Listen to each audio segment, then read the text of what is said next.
हमारी आज की कहानी भी बिल्कुल सच्ची घटना पर आधारित है। लगभग आज से 67 ईयर बैक ये हादसा हुआ जिसे आज भी सुलझाया नहीं जा सका। ये बात जुलाई 1954 जापान के टोक्यो एयरपोर्ट की है। टोक्यो के उस एयरपोर्ट का नाम हेनेडा है। दोपहर के 12:30 बजे यूरोप से एक फ्लाइट आती है टोक्यो के हेनेडा एयरपोर्ट पर। फ्लाइट के लैंड करने के बाद पैसेंजर एक एक करके उतरते हैं।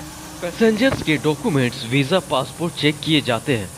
क्योंकि ये इंटरनेशनल फ्लाइट थी तो एक एक कर सभी की जांच की जाती है। तभी उसी फ्लाइट से एक व्यक्ति ऐसा निकला जिसके पासपोर्ट को देखकर वहां पैसेंजर के डॉक्यूमेंट्स वेरीफाई कर रहे अधिकारी चौंक जाता है, क्योंकि उसने ऐसा पासपोर्ट पहले कभी नहीं देखा था। जब वेरिफिकेशन अधिकारी पासपोर्ट को खोलकर देखता है तो वो और भी चौंक जाता है, क्योंकि उस पासपोर्ट में लिखा था टोरेड, TORED। अधिकारी ने ऐसे किसी देश का नाम नहीं सुना था। तो अधिकारी ने पैसेंजर से पूछा, आप कहां से आए हैं? तो उसने कहा टोरेड।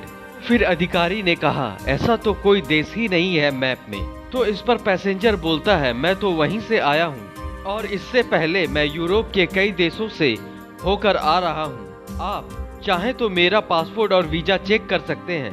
पासपोर्ट वीजा देखकर सच में पता चला कि वह वाकई यूरोप के कई देशों से होकर आ रहा है। उसमें वीजा और आने जाने की मुहरें थी, वो सारी चीजें ओरिजिनल थी। अधिकारी को उस पैसेंजर पर फिर भी शक होता है। तो अधिकारी पैसेंजर से पूछता है, आप जापान आने का अपना मकसद बताइए। तो पैसेंजर बोलता है, मैं जापान एक बिजनेस के सिलसिले से आया हूँ, और एक कंपनी का नाम बताता है जहाँ उसे जाना था, और एक होटल का नाम बताता है जहाँ उसने ऑलरेडी बुकिंग कर रखी थी।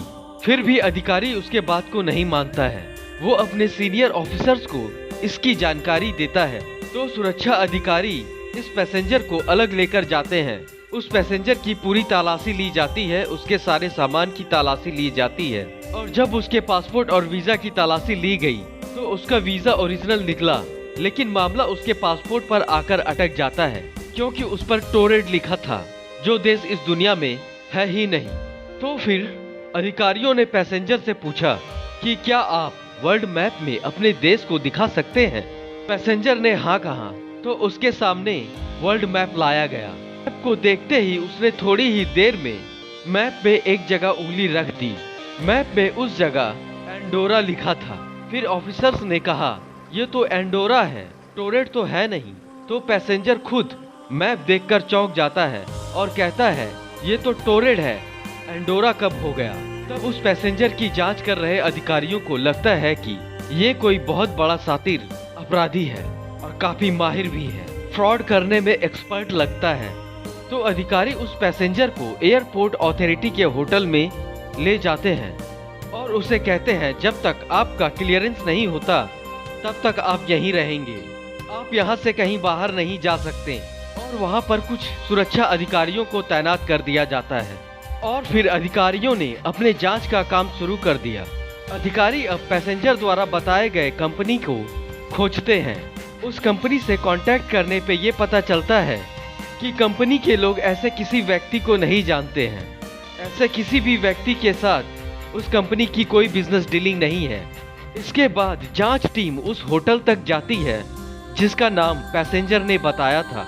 जब उस होटल में पूछताछ की जाती है तो यहाँ भी पता चलता है कि यहाँ उस पैसेंजर की कोई भी बुकिंग नहीं है। इन सब जांच पड़ताल के दौरान रात हो जाती है, इसलिए उस पैसेंजर को रात भर उसी होटल के कमरे में रखा जाता है और उसे रात का खाना भी वहीं दिया जाता है। होटल के उस कमरे से बाहर आने जाने का कोई रास्ता नहीं था। अगले दिन सुबह जब सुरक्षा गार्ड दरवाजा खोलता है तो अंदर कमरे में कोई भी नहीं था। सुरक्षा गार्ड कमरे में काफी ढूंढते हैं, पर वो पैसेंजर कहीं नहीं मिलता और ना ही उसका कोई सामान मिलता है।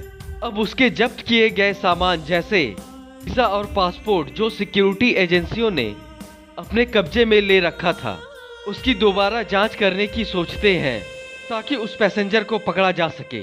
जब सिक्योरिटी एजेंसी द्वारा लॉकर को खोला जाता है जहां उसके वीजा पासपोर्ट को रखा गया था, तो वहां से भी उसकी सारी चीजें गायब हो गई थी, जबकि उसके वीजा और पासपोर्ट को लॉकर में रखा गया था। और इसकी सुरक्षा का घेरा भी काफी सख्त था। एयरपोर्ट के सारे अधिकारी हैरान कि एक व्यक्ति जो ऐसे पासपोर्ट पे आया कि पासपोर्ट जिस देश का है वो देश इस दुनिया में है ही नहीं। उसके साथ जो वीज़ा था वो ओरिजिनल था और अब वो व्यक्ति जो इतने सुरक्षा के दायरे में रखा गया था उस होटल में, वो वहाँ से गायब है और उसका वीज़ा और पासपोर्ट जो उससे भी ज़्यादा कड़े सुरक्षा के दायरे में रखा गया था वो भी गायब है। इसको लेकर जापान में बड़ी स्टोरीज छपी कि वो व्यक्ति इंटरनेशनल जासूस था, वो एक दूसरे ग्रह से आया व्यक्ति था या फिर वो व्यक्ति टाइम ट्रैवल करके आया था। जापान में उस व्यक्ति की कई कहानियां चलती रही और साथ में जांच भी हुई, लेकिन कोई फायदा नहीं हुआ। वो व्यक्ति या उसका सामान आज तक नहीं मिला। जापान में इस व्यक्ति पे काफ़ी पुस्तकें लिखी गई, खास तौर पर एक किताब भी लिखी गई है जिस किताब का नाम डायरेक्टरी ऑफ पॉसिबिलिटी है। इस किताब को आप पढ़ सकते हैं, ये काफ़ी इंटरेस्टिंग है।